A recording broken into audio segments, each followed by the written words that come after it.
ನಾನು doctor IR Panchal, ಜನಸಂದೇಶ ವಾರ್ತೆಗಳಿಗೆ ಸ್ವಾಗತ.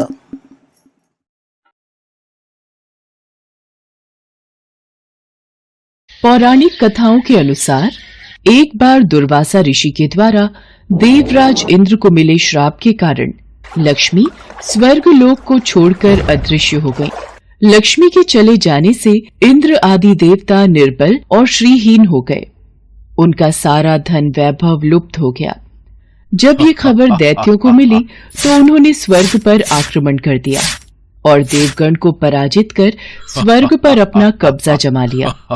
उसके बाद निराश होकर इंद्र देवगुरु बृहस्पति और अन्य देवताओं के साथ ब्रह्मा जी की शरण में पहुँचे। हे ब्रह्मदेव, हमारी रक्षा कीजिए। दैत्यों ने स्वर्गलोक पर अधिकार करके हमें स्वर्गलोक से बाहर कर दिया है। देवराज इंद्र, देवी लक्ष्मी को पुनः प्रसन्न करने के लिए आप सभी देवता भगवान नारायण की कृपा दृष्टि प्राप्त करो, तो उनके आशीर्वाद से आपको खोया वैभव और स्वर्ग पुनः मिल जाएगा। इंद्र और अन्य देवताओं के आग्रह पर ब्रह्मा जी उनके साथ भगवान विष्णु की शरण में पहुँचे। हे प्रभु, आपके श्री चरणों में हमारा कोटि कोटि प्रणाम। भगवान, माता लक्ष्मी हमसे रूठ गई हैं और दैत्यों ने हमें पराजित कर स्वर्ग पर अधिकार कर लिया है। अब हम आपकी शरण में हैं, हमारी रक्षा कीजिए। हम सब जिस उद्देश्य से आपकी शरण में आए हैं, कृपा करके आप उसे पूरा कीजिए। देवराज इंद्र, घबराने से काम नहीं बनेगा। मेरी बात ध्यान पूर्वक सुने। दैत्यों पर इस समय काल की विशेष कृपा है, इसलिए जब तक तुम्हारे उत्कर्ष और दैत्यों के पतन का समय नहीं आता, तब तक तुम उनसे संधि कर लो, क्योंकि केवल यही तुम्हारे कल्याण का उपाय है। क्षीर सागर के गर्भ में अनेक दिव्य पदार्थों के साथ साथ अमृत भी छिपा है। उसे पीने वाले के सामने मृत्यु भी पराजित हो जाती है। इसके लिए तुम्हें समुद्र मंथन करना होगा। ये कार्य अत्यंत दुष्कर है, अतः इस कार्य में दैत्यों से सहायता लो। कूटनीति भी यही कहती है कि आवश्यकता पड़ने पर शत्रुओं को भी मित्र बना लेना चाहिए। तत्पश्चात अमृत पीकर अमर हो जाओ, तब दुष्ट दैत्य भी तुम्हारा अहित नहीं कर पाएंगे। वे जो भी शर्त रखें उसे स्वीकार कर लो। ये बात याद रखो कि शांति से सभी कार्य बन जाते हैं, क्रोध करने से कुछ नहीं होता। देवराज इंद्र, तुम दैत्यों के राजा बलि के पास जाओ और समुद्र मंथन का प्रस्ताव रखो। जो आज्ञा प्रभु। भगवान विष्णु के परामर्श के अनुसार इंद्रादि देवगण दैत्यराज बलि के पास संधि का प्रस्ताव लेकर गए।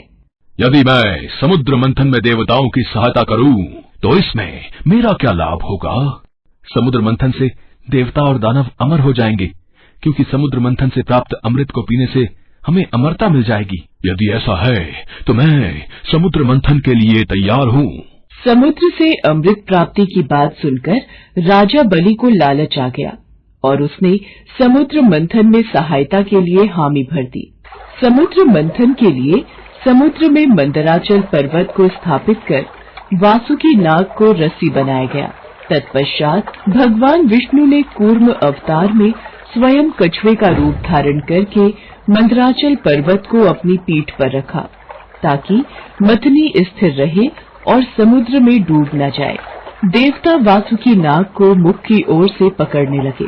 इस पर उल्टी बुद्धि वाले दैत्यों ने उनसे कहा, वासुकी नाग को मुख की ओर पकड़ने में अवश्य तुम देवताओं का कुछ न कुछ लाभ होगा। हम भी किसी से शक्ति में कम नहीं हैं। हम मुंह की ओर का स्थान लेंगे। ठीक है, तो हम पूंछ के भाग से पकड़ लेंगे। हमें इसमें कोई आपत्ति नहीं है। अमृत पाने की इच्छा से सभी बड़े जोश और वेग से मंथन कर रहे थे।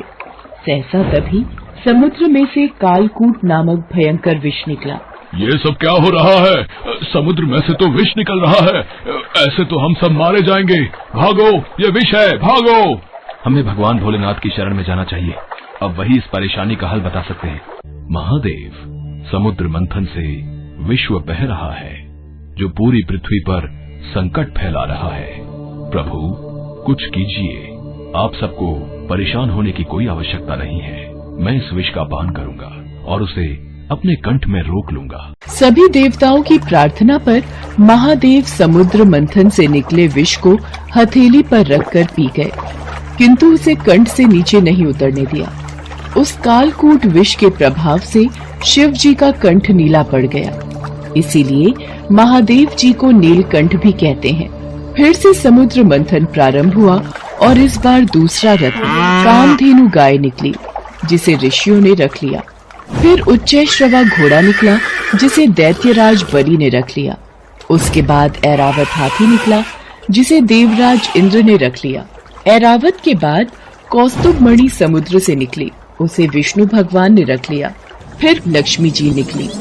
लक्ष्मी जी ने स्वयं ही भगवान विष्णु को वर लिया और अंत में धन्वंतरी देव अमृत का घट लेकर प्रकट हुए। धन्वंतरी के हाथ में अमृत को दैत्यों ने छीन लिया और उसके लिए आपस में ही लड़ने लगे। इस अमृत को पहले मैं पीऊंगा। नहीं, ये अमृत पान पहले मैं करूंगा। नहीं, मैं पीऊंगा। नहीं, पहले मैं। ये दैत्य तो आपस में ही अमृत कलश के लिए लड़ रहे हैं, परंतु हमारे पास इतनी शक्ति नहीं कि हम इन दैत्यों से लड़कर अमृत कलश को ले सकें। हमें भगवान विष्णु से सहायता मांगनी होगी। हे नारायण, सभी राक्षसों ने अमृत कलश को छीन लिया है और उस कलश के लिए आपस में युद्ध कर रहे हैं। दुर्वासा ऋषि के श्राप के कारण देवता दैत्यों से युद्ध करने में सक्षम नहीं हैं। आप इनकी सहायता कीजिए। आप चिंतित मत होइए ब्रह्मदेव, मैं देवताओं की सहायता के लिए मोहिनी रूप धारण करूंगा।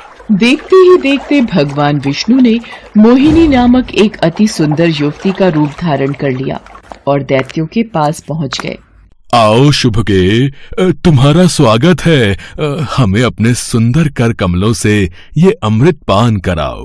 हे देवताओं और दानवों, तुम दोनों ही महर्षि कश्यप जी के पुत्र हो, फिर भी परस्पर लड़ते हो। मैं तो स्वेच्छाचारिणी स्त्री हूँ। बुद्धिमान लोग ऐसी स्त्री पर कभी विश्वास नहीं करते, फिर तुम लोग कैसे मुझ पर विश्वास कर रहे हो? अच्छा यही है कि स्वयं सब मिलकर अमृत पान कर लो। ये श्रीहरि की ही कोई लीला है जिससे दैत्य उनके रूप पर मुग्ध हो गए हैं। सुंदरी, हमें तुम पर पूर्ण विश्वास है। तुम जिस प्रकार इस अमृत को बांटोगी, हम उसी प्रकार अमृत पान कर लेंगे। तुम ये घट लो और हम सभी में अमृत वितरण करो।